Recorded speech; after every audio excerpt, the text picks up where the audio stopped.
Ladies and gentlemen, welcome back to another video on the channel from yours truly, Scott Tyler. I know I haven't uploaded in a while. This video was actually supposed to go up like last week, but I didn't get a chance to fully film it. So I'm doing that now. I'll be filming another update video, which you'll be probably seeing before this one, updating you on what's going to be going on with the channel and stuff like that. Road to 1,000 subs. If you would be so kind, smash that subscribe button, guys. So let's hop in to the video. My everyday tech carry. This is tech that I use literally almost every single day. It's my go-to tech. It's my most practical and functional technology that I use on a daily basis. The reason I use this every day is because it's actually useful, helps me be more productive, which is the whole purpose of this channel. And it's just, some of this tech is just so cool that I needed it and I needed to buy it.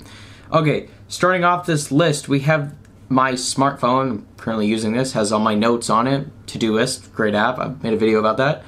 Smartphone, Galaxy S21. I've made several videos about this. I don't think I need to explain this any further. Phenomenal smartphone, Snapdragon 888, 8 gigabytes of RAM, a 6.2 inch dynamic AMOLED panel, 1080p, but that doesn't really change anything. Colors, contrast, saturation, all that stuff, phenomenal in this smartphone. Speakers, very underrated on the smartphone. Not many YouTubers will actually tell you about the speakers.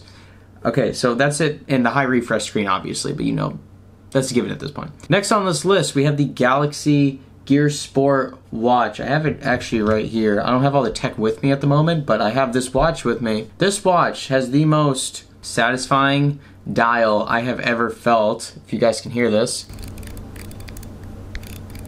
It's basically another way to interact with the device instead of using the touchscreen like on the Apple Watch.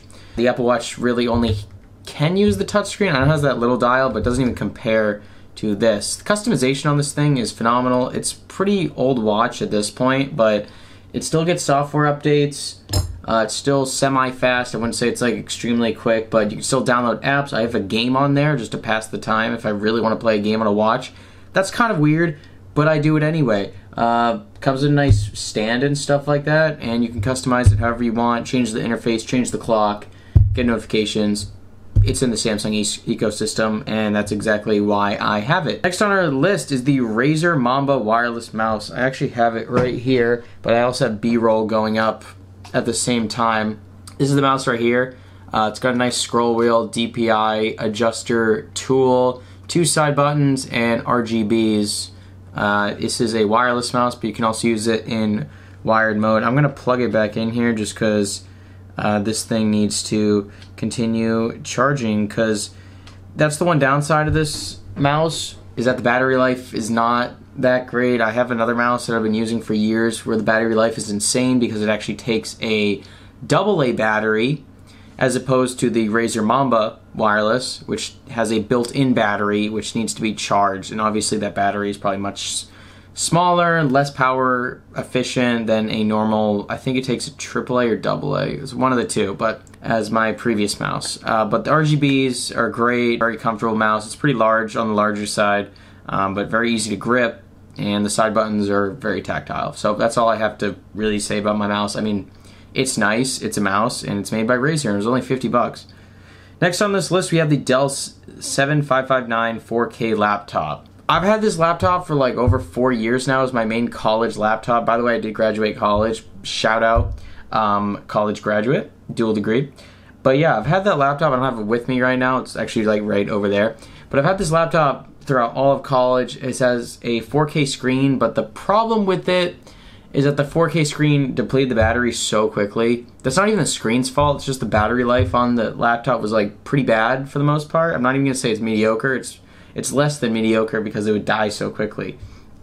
It died so quickly that I was rendering a video without it plugged in one time. It went from 60% to 4% in 10 seconds.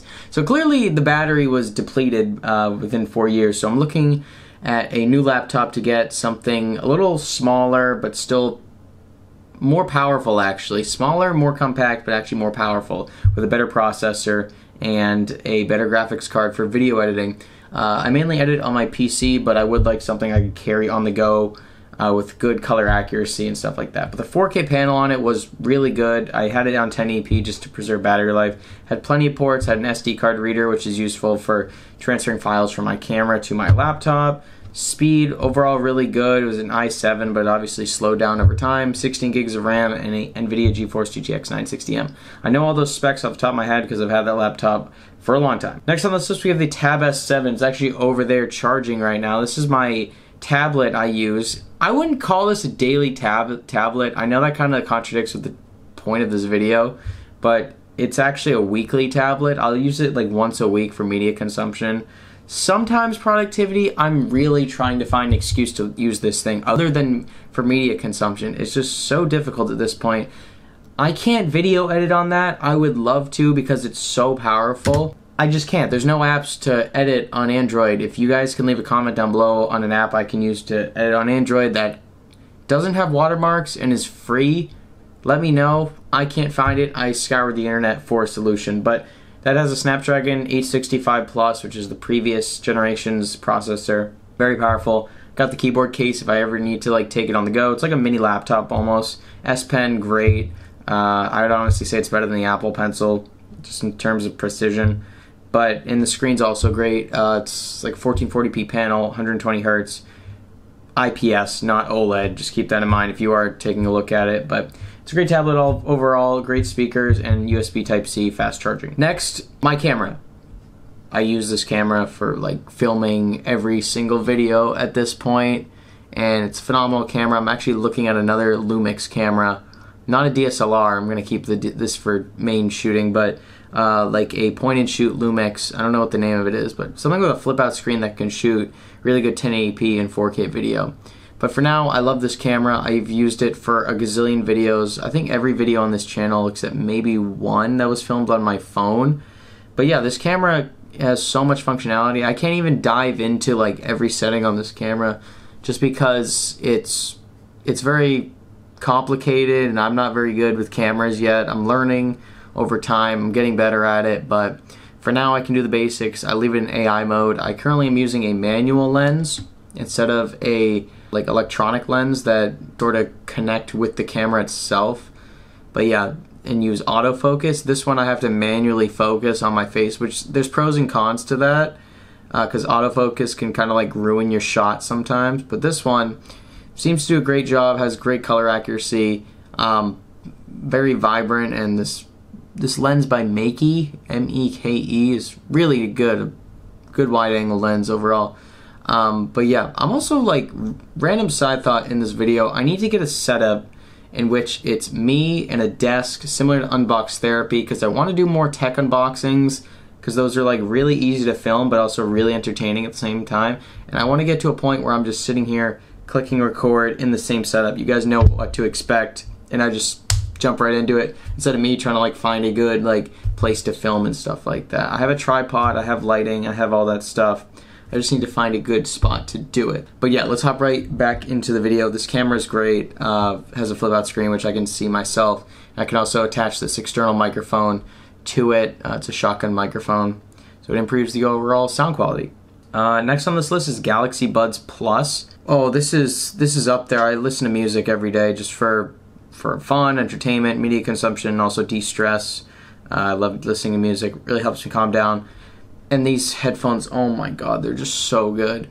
I don't know why I don't know if these are more popular than the original Galaxy Buds. They might be, they may not be, but they were a massive increase. They fixed every issue with the original Galaxy Buds. And there were a couple, especially battery life, and also the case. Fixed it. It made the overall experience great. They fit my ears amazingly, way better than the Galaxy Buds Pros, which I do enjoy. So I use those every day. The sound quality is great, comfort's great, overall experience is great. I literally have hardly any complaints.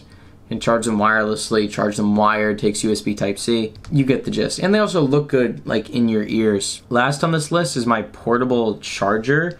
I keep this in my backpack. I don't use it every day. I take it with me every day just in case. Pretty sure it's like a 3,000 milliamp hour battery or something like that. Maybe 3 to 5,000. No, it's 5,000. I think it's 5,000 or maybe 8,000. I'm not too sure. It's definitely not 20,000. It's not 10,000. I think it's 8,000. We'll roll with that number. So it's fast charging. It has like a USB Type-C port and also 2 USB-A ports. supports fast charging, and can also charge your device wirelessly. So say you have a phone that can charge wirelessly, you just plop it down and it takes Qi wireless charging and it will charge your device. That's a feature that's not found on too many portable chargers. I have this as a backup if power goes out and I need more juice in some of my devices. But yeah guys, that's going to be it for this video. I hope you all enjoyed it. I hope you learned something useful about what tech I carry on a daily basis. The tech I didn't mention in here was mainly like tech revolving around my setup, because obviously I don't carry this stuff around. I can't carry a desktop PC or a monitor, but I do use this every day. So yeah, I hope you enjoyed this. I hope you learned something useful. Make sure to smash the like button, subscribe. Road to 1,000 subs. I know we can get there. And I appreciate all you guys who are watching my content. I will see you guys on the next video. Make sure to subscribe and stay tuned for the next video from Scott Tyler.